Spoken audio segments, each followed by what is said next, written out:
বেশ কিছুদিন থেকে আপনারা আমাকে প্রশ্ন করছেন দাদা যুবশ্রী প্রকল্পের কি খবর রয়েছে। যুবশ্রী প্রকল্প নিয়ে কোনো কিছু আপডেট দিচ্ছেন না, কেন দিচ্ছেন না? কোনো খবর থাকলে অবশ্যই দেবেন। পশ্চিমবঙ্গ রাজ্যের আগের সরকার ছিল, সেই সরকারের আমল থেকে কিন্তু চলছিল সেই যুবশ্রী প্রকল্প, এবং সেই যুবশ্রী প্রকল্প বেকার ছেলে মেয়েরা বিশেষ করে পেত।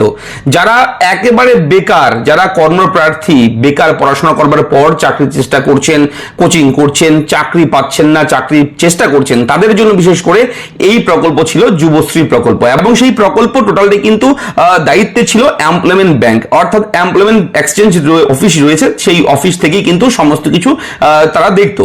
এবং বর্তমানে একটা ইম্পর্টেন্ট আপডেট উঠে এসছে, এবং সেই আপডেট আপনার সঙ্গে শেয়ার করতে এলাম। অবশ্যই এই আপডেটটা আপনারা সকলেই দেখুন, মন দিয়ে জানুন, জানাটা দরকার। কেননা ইতিমধ্যেই বর্তমান সরকার, বর্তমান পশ্চিমবঙ্গ রাজ্য সরকার কিন্তু ইনভেস্টিগেশন শুরু করে দিয়েছে, তদন্ত শুরু করে দিয়েছে।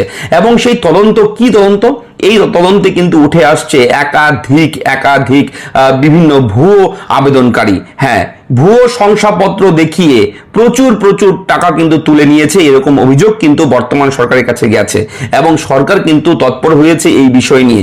আসুন আমরা জেনে নেব সমস্ত কিছুটাই। আমাদের কাছে নিউজ পেপার কাটিং রয়েছে এই মুহূর্তে, যে নিউজ পেপার কাটিং অবশ্যই এডুকেশন পারপাস আপনার সঙ্গে শেয়ার করছি।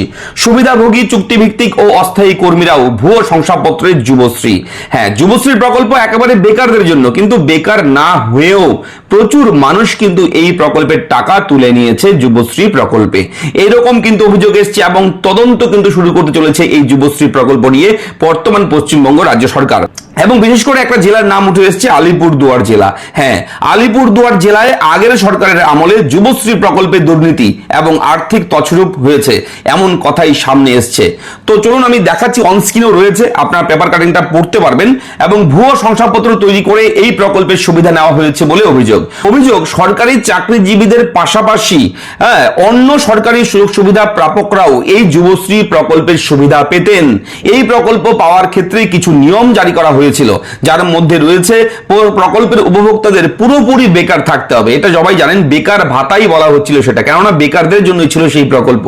এবং যারা এই প্রকল্পের সুবিধা পেতে চান তাদের কোনো শিক্ষা প্রতিষ্ঠানের সঙ্গে যুক্ত থাকতে হবে, অর্থাৎ পড়াশোনা করতে হবে, এডুকেশনের সঙ্গে যুক্ত থাকতে হবে। বারবার করে এর আগের ভিডিওগুলোতে আমরা বলেছি, যখন যুবশ্রী প্রকল্পের ভিডিও করতাম তখনও বলতাম, বারবার করে প্রায় ভিডিওতেই বলেছি যে এডুকেশন রিলেটেড যারা রয়েছে, রিলেশনের সঙ্গে যুক্ত রয়েছে, শিক্ষার সঙ্গে যুক্ত যারা রয়েছে, তারাই কিন্তু এই প্রকল্পের সুবিধা পাবে। তার পাশাপাশি বেকার থাকতে হবে, তো তারাই কিন্তু সেই প্রকল্পের সুবিধা পাবে। কিন্তু এখানে অভিযোগ পেয়েছে, সরকারের কাছে অভিযোগ গেছে যে সরকারি চাকরি করছে সেও টাকা তুলেছে, আবার যে কন্ট্রাকচুয়াল চুক্তিভিত্তিক গভর্নমেন্টের আন্ডারে কোন রকম কাজ করছে সেই তারাও কিন্তু এই যুবশ্রী প্রকল্পের টাকা তুলে নিয়েছে। তো এরকম অভিযোগ আপনারাও হয়তো শুনেছেন, জেনেছেন, আপনাদের কাছেও হয়তো কোনো খবর রয়েছে। যদি থাকে অবশ্যই কমেন্ট করে বলে দেবেন যে কোন কোন ডিপার্টমেন্টের চুক্তিভিত্তিক কর্মীরা আপনাদের এলাকায় যদি কেউ থেকে থাকে আপনার জানা মতে অবশ্যই একটু মেনশন করবেন, বলে দেবেন, ঠিক আছে। এবং অভিযোগ, বিভিন্ন সরকারি পদে থাকা চুক্তিভিত্তিক কর্মী এবং অস্থায়ী কর্মীরাও এই প্রকল্পের সুবিধা পাচ্ছিলেন।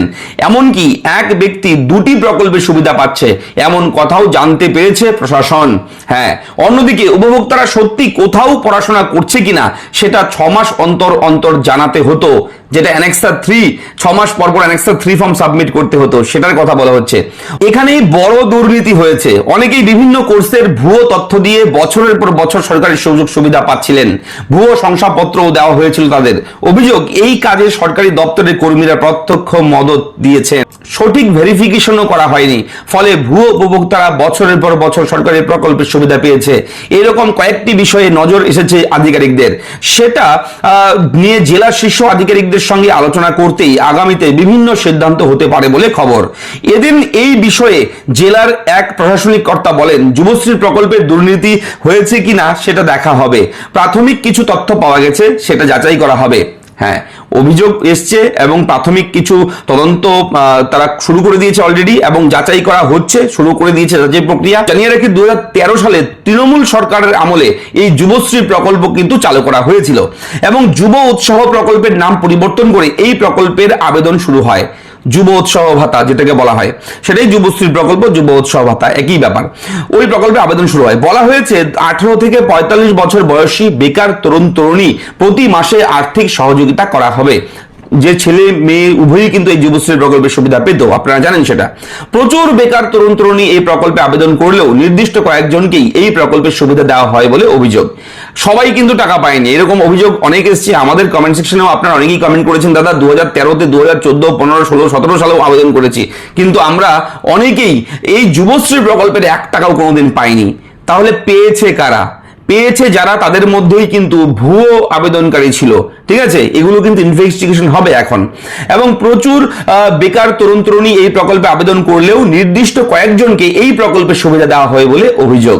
যারা পেয়েছে তারা কিভাবে পেয়েছে সেটা ইনভেস্টিগেশনের মাধ্যমে উঠে আসবে। এবং কয়েক মাস আগে রাজ্য সরকার যে যুবসাথী প্রকল্প চালু করেছিল, সেই প্রকল্প যুবশ্রী প্রকল্পের আদলেই ছিল। সেখানে মাসে 1,500 টাকা করে আর্থিক সহযোগিতা করা হতো।